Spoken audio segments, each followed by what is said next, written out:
अजमेर का नाम सुनते ही हमारे दिमाग में जो सबसे पहली चीज़ आती है वो है दरगाह।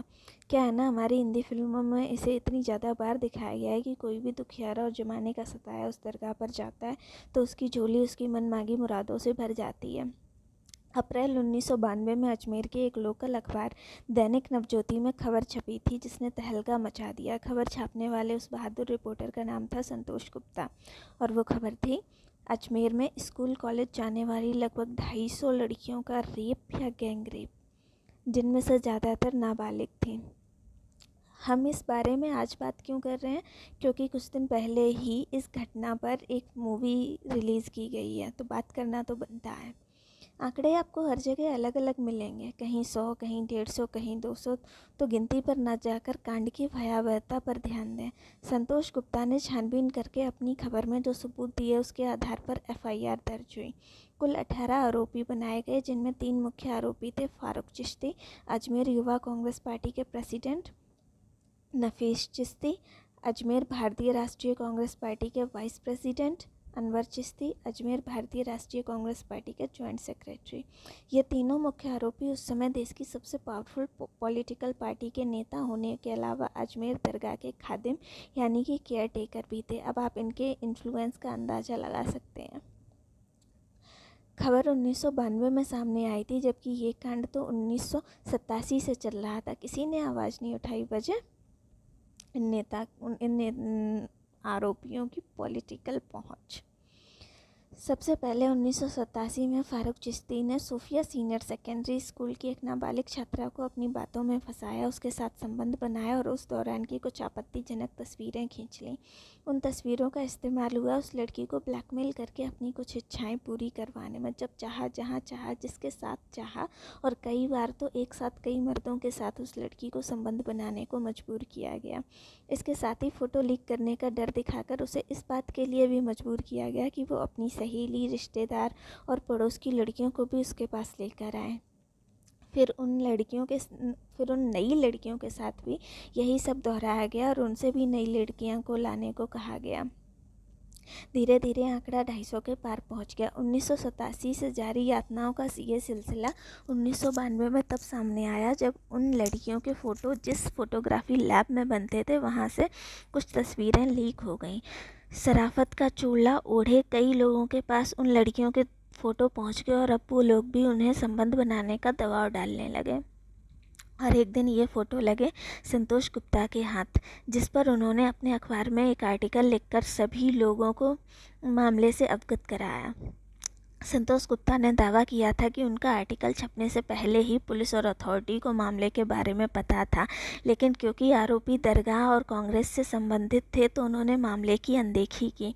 आर्टिकल छपने के बाद पुलिस द्वारा तस्वीरों के आधार पर 30 लड़कियों की पहचान की गई, जिनमें से 6 कुछ समय पहले ही आत्महत्या कर चुकी थीं। बची हुई लड़कियों में से केवल 12 लड़कियां सामने आईं और अपने साथ हुए कृत्य की गवाही दी। उनमें से भी मात्र 2 लड़कियों ने केस फाइल करवाया, जिनमें से अभी एक ही जीवित है। तब वो 18 साल से कम उम्र की थी और 2021 में जब कोर्ट में वो गवाही के लिए पहुंची तो उसने कहा, 30 साल से ज़्यादा समय बीत गया, अब भी पुलिस और कोर्ट मुझे क्यों बुलाकर बार बार परेशान कर रहे हैं। अब मैं दादी बन चुकी हूँ, मेरा परिवार है, हर बार मुझे क्यों जवाब देना पड़ता है। कितना दर्दनाक होता होगा ना अपने परिवार से ये कहना कि मेरा बलात्कार हुआ था। सितंबर 1992 में दायर चार्जशीट में 18 आरोपी बनाए गए। 8 आरोपियों को बरी कर दिया गया और मात्र 10 आरोपियों को उम्र कैद दी गई।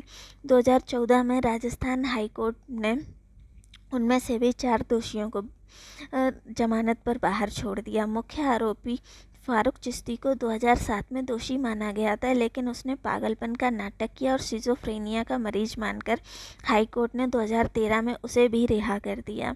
अल्मास महाराज नाम का आरोपी देश छोड़कर भाग गया, इस वक्त शायद अमेरिका में है। उसके खिलाफ रेड कॉर्नर नोटिस भी जारी किया गया है, लेकिन जो देश में उन्हें कौन सी सज़ा मिली जो उसे मिलेगी। ज़्यादातर आरोपी मुस्लिम थे और पीड़ित लड़कियां हिंदू। शुरुआत में आनाकानी करते हुए केस दर्ज करते समय पुलिस ने कहा था, हम शहर में शांति और सद्भाव बनाए रखने के जिम्मेदार हैं। अगर आरोपियों को गिरफ्तार किया गया तो सांप्रदायिक तनाव हो सकता है।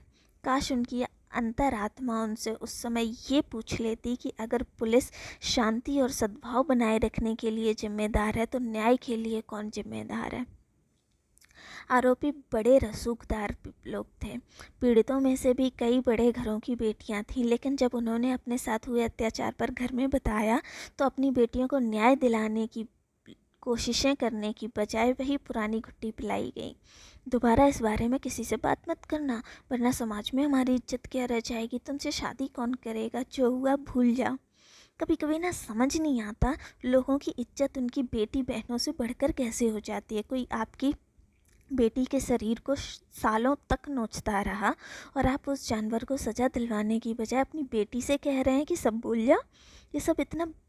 ये सब भूलना इतना आसान है क्या? कमाल है ना। जिसने गुनाह किया वो छाती चौड़ी करके घूमते रहे और जिनके साथ गलत हुआ उन बेचारियों को इज्जत के नाम पर घर में कैद कर दिया गया। कई एनजीओज़ ने आरोपियों को कड़ी सज़ा दिलवाने की कोशिशें की, उन्हें जमानत मिलने का विरोध किया, लेकिन जब पीड़िताएं स्वयं गवाही के लिए न्याय के लिए सामने नहीं आई, या फिर यूं कहा जाए उनके परिवार ने सामने आने नहीं दिया गया, तो सबूतों और गवाहों की कमी के कारण आरोपी खुले घूम रहे हैं। आज भी केस चल रहा है, शायद अनंत काल तक चलता ही रहेगा।